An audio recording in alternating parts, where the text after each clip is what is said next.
of sometimes the IFC of World Bank, because they have global experiences on financing and designing contracts and complicated projects like the subways or railways, airports. These multilaterals, there's advantages. They have global presence, so they have seen all types of PPPs, from big to small to simple to complex. So I'm assuming that the facility will enable us to tap into those global experiences. Yeah. Okay. All right. Sige. Pasubmit na lang yung list, ma'am. Yes, Mr. Chair. And then just a few to the other departments lang, like the Philippine National Volunteer Service Coordinating Agency. What's our latest notable accomplishments, Mr. Mr. Yes, Gawa? Mr. Chair, I think the accomplishment notable that may be considered notable for BOCA now is the reawakening, or shall I say, people in government are looking into volunteerism seriously as a way of achieving their organizational objective as well as sectoral objective, apart from what we know that volunteerism is all about disaster response. But of course, in reality, that's really the case. So as we speak now, we have there are a lot of volunteers going out to Bogo City to respond to the incident there. But now, as shown by our data, there is increasing awareness of local government units to really mainstream volunteerism as a strategy of development.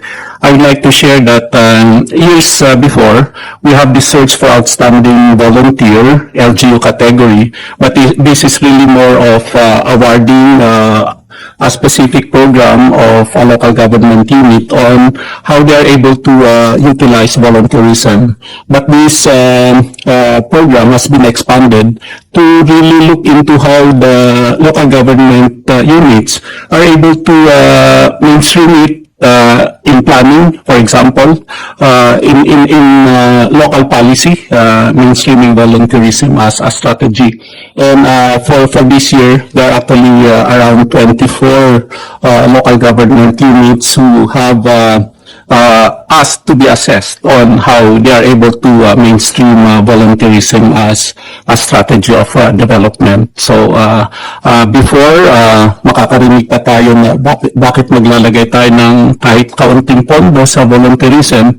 Volunteerism nga yan eh. So now I think governments have already realized their role in volunteerism. So I think that's the biggest achievement so far that we can share. I don't know if this is possible. A registry of volunteers, is that kasi volunteers, you just volunteer, diba? I don't know if there's a formal registry of volunteers. So far, there is none. So it's only the organizations who are volunteering to submit the information to us. So as of now, there are around 15,000 volunteers in our registry on a regular basis. But these are only a few organizations. So we're working with organizations, public and private, to later on maybe like having a stat generator to gather all of the sign up of volunteers. But we also ask the PSA to include rider questions on information on volunteering for the past 3 months, for example. So in the 2022 CBMS, we are able to include rider questions, and in fact, in our proposal for next year, this is one of the proposals for us to analyze, and maybe we can have like information on how much percent of, say, 15 years old and above who have volunteered for the past 3 months. I saw in a COA report 2024, there's a contract amount of 114 million. I think this is to generate volunteer statistics through volunteer work survey, but it's not implemented yet. 114 million. No. We don't have that. This is I think this is lodged under PSA. No, that's the one, but it's not 114. We actually proposed for 2 statistical projects. One is for the LFS, including some other questions in the labor force survey and in the community-based monitoring system. I think the total would roughly be around 3 million for the 3 million. two initiatives.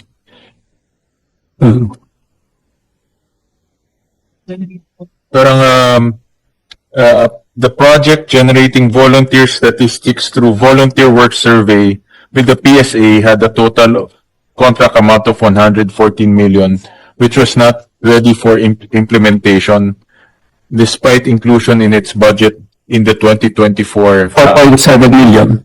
114. No. We don't have that. But is this in the PSA? Wala bang ganito?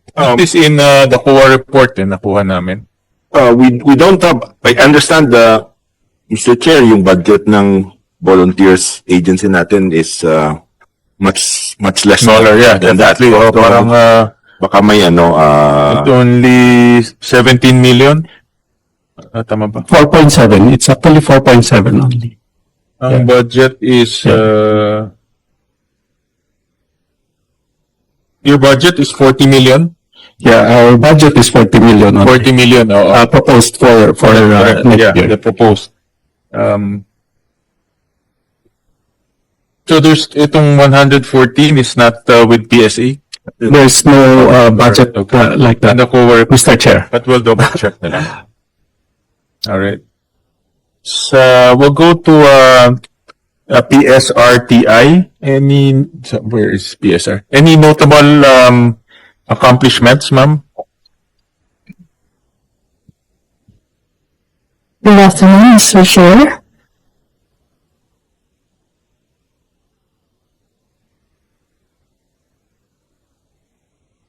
For the 2024 PSRTI accomplishments, the agency was able to accomplish 77 training activities consisting of 14 regular and 29 customized training courses, 13 SDG or Sustainable Development Goals seminars, and 21 Regional Statistics Committee complementary trainings. For the research division, we were able to accomplish 18 in-house and 14 commission research, 6 grants for thesis and dissertation grants for technical assistance to 8 provinces and an organization of the PSRTI Research Forum. That's answer for the accomplishment of PSRTI. CBMS training, is it under PSRTI? Because that needs a lot of training with the LGUs. Yes, Is it with your agency? we support the CBMS training being hosted or conducted by PSA. So that's one of our activities for SDGs CBMS trainings. Okay. And then how many LGUs have you already trained?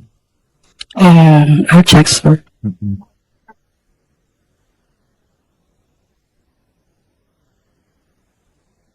Who are you, sino mga clients ninyo? Mga government agencies? Yes po. Mostly NGAs, government agencies, where LGUs are from The planning office? planning office and Okay. also some of them from private institutions. Okay. But I think one of the most important activities now will be CBMS. Correct po. No, and then the law is very clear that all agencies will now rely on the CBMS data for their policy recommendations. So, and CBMS is mainly executed by the local government units, of Yes. course guided by PSA. Yes. So, kailangan talaga kabisado nila kung anong gagawin. And I know for a fact, maraming planning office are not equipped with the right skill set, when it comes to CBMS. So, can PSRTI come into this Yes. picture so that we can train our local government units?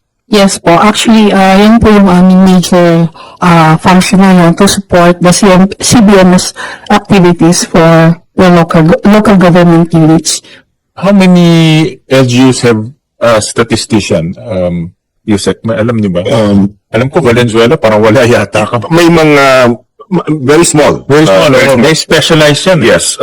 Although, to be fair naman, may mga ibang planning office na non-statistician but technical, engineers, so they know the numbers.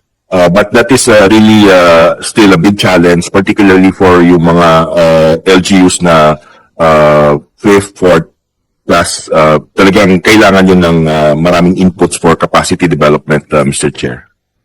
In the law, I remember LGU should have a statistician, no? Yes, as part of the team that would handle the planning, mayroon municipal statistician or city statistician.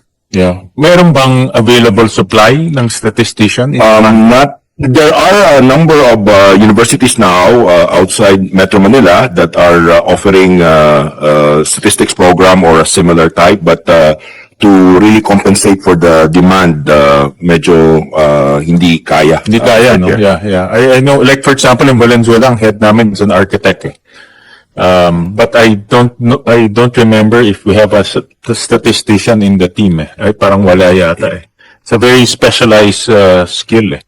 Yes, Mr. Chair, I agree. Yeah. So, this is where pwede bang pumasok dito yung PSRT? At least naman to capacitate some of the technical people to keep up with CBMS? Yes, Mr. Chair.